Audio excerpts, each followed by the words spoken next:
વૃષભ રાશિના તમામ જાતકો અને ધર્મલોક ચેનલના જિજ્ઞાસુ દર્શકોનું આજના વિશેષ અંકમાં હૃદયપૂર્વક સ્વાગત છે। આજે આપણે એક એવી અલૌકિક યાત્રા પર નીકળવાના છીએ જ્યાં વિજ્ઞાન અને પુરાણનો સંગમ થાય છે અને જ્યાં આકાશમાં બનતી ગ્રહોની હિલચાલ આપણા પૃથ્વી પરના સામાન્ય જીવનને કેવી રીતે સ્પર્શે છે તેની ઊંડી સમજ મેળવીશું। વર્ષો પહેલાં જ્યારે સૃષ્ટિના કલ્યાણ માટે ક્ષીરસાગરમાં દેવો અને દાનવો વચ્ચે સમુદ્ર મંથન થયું ત્યારે તેમાંથી 14 રત્નો નીકળ્યા હતા અને અંતે અમરત્વ આપનારું અમૃત કળશ પ્રગટ થયું હતું। દેવતાઓ અને અસુરો વચ્ચે આ અમૃત માટે યુદ્ધ ફાટી નીકળ્યું, કારણ કે અસુરો જો અમર થઈ જાય તો સૃષ્ટિ પર અધર્મનું શાસન સ્થપાઈ જાય તેમ હતું। આ કટોકટીના સમયે ભગવાન વિષ્ણુએ જગતજનની મોહિનીનું અત્યંત મનોહર અને માયાવી રૂપ ધારણ કર્યું હતું। મોહિનીના રૂપમાં ભગવાને અસુરોને પોતાની સુંદરતાથી મંત્રમુગ્ધ કરી દીધા અને તેમને એક અલગ હરોળમાં બેસાડી દીધા, જ્યારે બીજી તરફ તમામ તેજસ્વી દેવતાઓને બેસાડ્યા। ભગવાન મોહિની સ્વરૂપે દેવતાઓને અમૃતનું પાન કરાવી રહ્યા હતા ત્યારે રાહુ નામનો એક અત્યંત ચતુર અને માયાવી અસુર સમજી ગયો કે આ કોઈ છેતરામણી રમત ચાલી રહી છે। રાહુએ તરત જ પોતાની માયાશક્તિથી દેવતાનું રૂપ લીધું અને છળકપટથી સૂર્યદેવ અને ચંદ્રદેવની વચ્ચે જઈને બેસી ગયો। જ્યારે અમૃતના થોડા ટીપા રાહુના કંઠ સુધી પહોંચ્યા ત્યારે જ સૂર્ય અને ચંદ્રની નજર આ અજાણ્યા દેવ પર પડી અને તેમણે જોયું કે આ તો દેવતાના વેશમાં છુપાયેલો કોઈ રાક્ષસ છે। તેમણે તુરંત જ ભગવાન નારાયણને ઇશારો કર્યો અને ભગવાને ક્ષણનો પણ વિલંબ કર્યા વગર પોતાના અમોઘ શસ્ત્ર સુદર્શન ચક્રથી રાહુનું મસ્તક ધડથી અલગ કરી નાખ્યું। પરંતુ વિધિનું વિધાન જુઓ કે અમૃતના ટીપા રાહુના ગળા નીચે ઉતરી ગયા હોવાથી તેનું માથું અને ધડ બંને અમર થઈ ગયા। માથાનો ભાગ રાહુ તરીકે અને ધડનો ભાગ કેતુ તરીકે બ્રહ્માંડમાં સ્થાપિત થયો। રાહુએ તે દિવસે જે અપમાન સહન કર્યું હતું તેનો બદલો લેવા માટે તેણે પ્રતિજ્ઞા લીધી કે તે સમયાંતરે સૂર્ય અને ચંદ્રને ગળી જવાનો પ્રયત્ન કરશે। જ્યોતિષશાસ્ત્રમાં આ પૌરાણિક કથા પાછળનું સત્ય એ છે કે જ્યારે પણ આકાશમાં રાહુ અને સૂર્ય એક જ રાશિમાં ભેગા થાય છે ત્યારે તેને ગ્રહણ યોગ કહેવામાં આવે છે। આ કોઈ સામાન્ય જ્યોતિષીય ગણતરી નથી, પરંતુ ઊર્જાનું એક એવું યુદ્ધ છે જ્યાં અંધકાર પ્રકાશને ઢાંકવાનો પ્રયત્ન કરે છે। વર્ષ 2026ના આ મહત્વપૂર્ણ સમયગાળામાં એટલે કે 14 ફેબ્રુઆરીથી 14 માર્ચ સુધીનો એક આખો મહિનો વૃષભ રાશિના જાતકો માટે અત્યંત સંવેદનશીલ અને પરિવર્તનકારી સાબિત થવાનો છે। સૂર્યદેવ જ્યારે કુંભ રાશિમાંથી નીકળીને તમારી રાશિના દશમ ભાવમાં એટલે કે કર્મ અને પ્રતિષ્ઠાના સ્થાનમાં પ્રવેશ કરે છે ત્યારે સામાન્ય રીતે તે સત્તા અને ઉચ્ચ હોદ્દાની પ્રાપ્તિ કરાવે છે। દશમ ભાવમાં સૂર્ય દિગ્બલી હોય છે, એટલે કે અહીં સૂર્ય પાસે સૌથી વધુ તાકાત હોય છે જે તમને સમાજમાં માન સન્માન અને નોકરીમાં પ્રમોશન અપાવી શકે છે। પરંતુ આ વખતે સ્થિતિ થોડી જટિલ છે, કારણ કે ત્યાં પહેલેથી જ માયાવી રાહુ છુપાઈને બેઠો છે।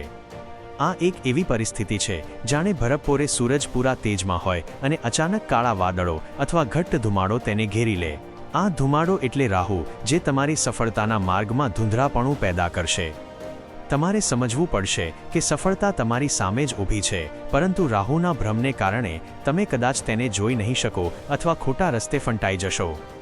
રાહુને જ્યોતિષમાં ષડયંત્રનો કારક માનવામાં આવે છે, જ્યારે સૂર્ય એ રાજા છે અને શાસન છે। આનો અર્થ એ થયો કે તમારા કાર્યક્ષેત્રમાં તમારી પીઠ પાછળ કેટલીક એવી હિલચાલ થઈ શકે છે જેનાથી તમે અજાણ હોવ। કદાચ તમારા સહકર્મચારીઓ અથવા સ્પર્ધકો તમારી વિરુદ્ધ કોઈ એવી યોજના બનાવી રહ્યા હોય કે જેનાથી તમારી છબી ખરડાય। ખાસ કરીને જો તમે રાજકારણ સાથે જોડાયેલા હોવ અથવા કોઈ મોટા સરકારી પ્રોજેક્ટ પર કામ કરી રહ્યા હોવ તો આ સમયમાં લાલચ અથવા શોર્ટકટથી દૂર રહેવું અત્યંત જરૂરી છે। સૂર્ય એટલે નૈતિકતા અને રાહુ એટલે અનૈતિકતા। આ સમયગાળામાં તમારું મન તમને વારંવાર લલચાવશે કે કોઈ ખોટું કામ કરીને પણ ઝડપથી આગળ વધી જઈએ, પરંતુ યાદ રાખજો કે ગ્રહણનો આ સમય પૂરો થયા પછી તમારી છબી દૂધ જેવી સાફ હોવી જોઈએ। જો તમે કોઈ ગેરરીતિમાં ફસાયા તો રાહુની આ માયા તમને લાંબા સમય સુધી કાયદાકીય મુશ્કેલીમાં મૂકી શકે છે। આ સમયગાળામાં તમારે તમારા પિતા અને ઉપરી અધિકારીઓ સાથેના સંબંધોમાં અત્યંત સંયમ રાખવાની જરૂર છે। સૂર્ય એ પિતાના કારક છે અને પિતા સાથેના મતભેદ એટલે સાક્ષાત ભાગ્યની હાનિ। રાહુ અચાનક ગુસ્સો અને ઉશ્કેરાટ લાવે છે। કદાચ તમારા બોસ તમને કોઈ બાબતે ઠપકો આપે અથવા પિતા તમારી કોઈ વાત સાથે સહમત ન થાય ત્યારે તમારે વળતો જવાબ આપવાને બદલે મૌન ધારણ કરી લેવું જોઈએ। આ સમય તમારી ક્ષમતા સાબિત કરવાનો નથી, પણ તમારી સહનશીલતા અને ધૈર્ય સાબિત કરવાનો છે। સૂર્ય જ્યારે ગ્રહણ યોગમાં હોય ત્યારે વ્યક્તિમાં એક પ્રકારનો છુપો અહંકાર જાગે છે। રાહુ આ અહંકારને 10 ગણો વધારી દે છે। તમને લાગશે કે હું જ સાચો છું અને બાકીના બધા ખોટા છે, પરંતુ આ જ તે ભ્રમ છે જે રાહુ ઊભો કરી રહ્યો છે. વાસ્તવિકતા એ છે કે આ સમયે લેવાયેલા નિર્ણયો ભવિષ્યમાં ખોટા સાબિત થઈ શકે છે, એટલે કોઈ પણ મોટું સાહસ કે રોકાણ કરતા પહેલા 10 વાર વિચારજો. પરંતુ આ સિક્કાની બીજી બાજુ ઘણી આશાસ્પદ અને સુંદર પણ છે. સૂર્યની 7મી દ્રષ્ટિ તમારા ચોથા ભાવ પર એટલે કે સુખ સંપત્તિ અને પરિવારના સ્થાન પર પડી રહી છે. જ્યોતિષશાસ્ત્રનો એક પાયાનો નિયમ છે કે ગ્રહ જ્યાં બેસે છે તેના કરતાં જ્યાં જુએ છે ત્યાં તેની અસર વધુ જોવા મળે છે. સૂર્યદેવ જ્યારે પોતાના જ ઘર એટલે કે સિંહ રાશિ પર નજર નાખશે ત્યારે તમારા પરિવારમાં ચાલી રહેલા જૂના કલેશનો અંત આવશે. જે લોકો ઘણા સમયથી પોતાનું ઘર લેવા માંગતા હતા અથવા વાહન ખરીદવાનું સપનું જોતા હતા તેમના માટે આ સમય વરદાન સમાન સાબિત થશે. ભલે કાર્યક્ષેત્રમાં સંઘર્ષ હોય પણ ઘરના વાતાવરણમાં એક પ્રકારની હૂંફ અને શાંતિનો અનુભવ થશે. તમારી માતાનું સ્વાસ્થ્ય સુધરશે અને જો તમે શિક્ષણના ક્ષેત્રમાં હોવ તો સૂર્યની આ દ્રષ્ટિ તમને વિષયોને ઊંડાણપૂર્વક સમજવાની શક્તિ આપશે. આ એક એવો સમય છે જ્યાં તમારે બહારની દુનિયાના યુદ્ધોને જીતવાને બદલે તમારા ઘર અને મનની શાંતિ પર ધ્યાન આપવું જોઈએ. હવે આપણે સમજીએ કે આ ગ્રહણ યોગની સૌથી વધુ અસર ક્યારે રહેશે. 14 ફેબ્રુઆરીએ સૂર્યનું રાશિ પરિવર્તન થશે, પરંતુ શરૂઆતના દિવસોમાં સૂર્ય અને રાહુ વચ્ચે અંતર વધારે હશે. જ્યોતિષીય ગણતરી મુજબ જ્યારે સૂર્ય અને રાહુની ડિગ્રી 4 ડિગ્રીની નજીક આવે ત્યારે ગ્રહણનો પ્રભાવ ચરમસીમા પર હોય છે. ખાસ કરીને 23 ફેબ્રુઆરીથી 4 માર્ચ સુધીના 10 દિવસો દરમિયાન તમારે ડગલેને પગલે સાવધાની રાખવી પડશે. આ દિવસોમાં કોઈની ગેરંટી લેવી નહીં, કોઈ દસ્તાવેજ પર વિચાર્યા વગર સહી કરવી નહીં અને વાહન ચલાવતી વખતે ખાસ ધ્યાન રાખવું. 17 ફેબ્રુઆરીએ જે ખગોળીય સૂર્યગ્રહણ થવાનું છે તે ભારતમાં દેખાવાનું નથી, એટલે સૂતક કે અન્ય પાળવાની વિધિઓ કરવાની જરૂર નથી, પરંતુ બ્રહ્માંડમાં ઉર્જાનું પરિવર્તન ચોક્કસપણે થશે જે આપણા માનસ પટલ પર અસર કરશે. આ મુશ્કેલ સમયમાંથી બહાર નીકળવા માટે આપણા શાસ્ત્રોમાં અત્યંત સરળ અને સચોટ ઉપાયો બતાવવામાં આવ્યા છે. સૌથી પ્રભાવશાળી ઉપાય છે આદિત્ય હૃદય સ્તોત્રનો પાઠ કરવો. જ્યારે રાવણ સાથેના યુદ્ધમાં પ્રભુ શ્રી રામ પણ થાક અનુભવતા હતા ત્યારે અગસ્ત્ય ઋષિએ તેમને આ સ્તોત્રનો ઉપદેશ આપ્યો હતો.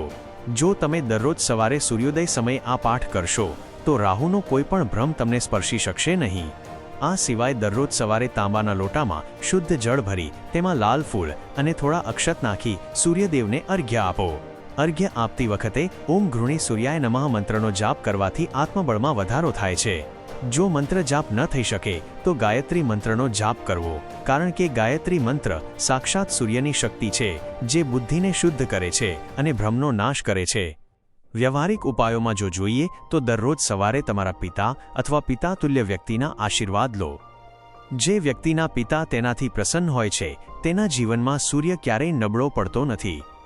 રવિવારના દિવસે ગોળ અને ઘઉંનું દાન કરવું અથવા લાલ ગાયને રોટલી ખવડાવવી એ ગ્રહણ દોષ નિવારણ માટે શ્રેષ્ઠ માનવામાં આવે છે.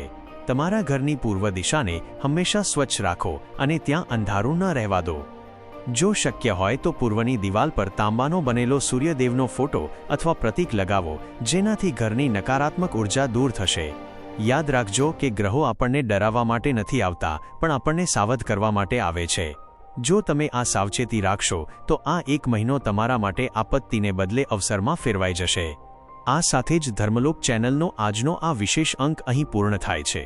અમે આશા રાખીએ છીએ કે આ જ્ઞાન તમને જીવનના અંધકારમાંથી પ્રકાશ તરફ લઈ જવામાં મદદરૂપ થશે. જો તમને આ માહિતી ગમી હોય અને તમે ઈચ્છતા હોવ કે અમે આવી જ પૌરાણિક વાર્તાઓ અને જ્યોતિષીય માર્ગદર્શન તમારી સમક્ષ લાવતા રહીએ તો આ વિડીયોને લાઇક કરવાનું ભૂલતા નહીં. તમારા મિત્રો અને પરિવારજનો સાથે પણ આ વિડીયો શેર કરો, જેથી તેઓ પણ આ ગ્રહણ યોગના પ્રભાવથી સાવધ રહી શકે. જો તમે અમારી ચેનલ પર નવા હોવ તો નીચે આપેલું સબસ્ક્રાઇબ બટન દબાવી બેલ આઇકન જરૂર દબાવજો, જેથી દરેક નવા વિડીયોની માહિતી તમને સૌથી પહેલા મળે. કોમેન્ટમાં જય શ્રીરામ અથવા જય સૂર્યદેવ લખી તમારી હાજરી જરૂર પુરાવજો. ભગવાન તમારા જીવનમાં સુખ, શાંતિ અને સમૃદ્ધિ આપે તેવી જ હૃદયપૂર્વકની પ્રાર્થના. ફરી મળીશું એક નવા વિષય સાથે. ત્યાં સુધી રજા લઈએ છીએ. આપનો દરેક દિવસ મંગલમય અને તેજસ્વી રહે. આભાર અને નમસ્કાર.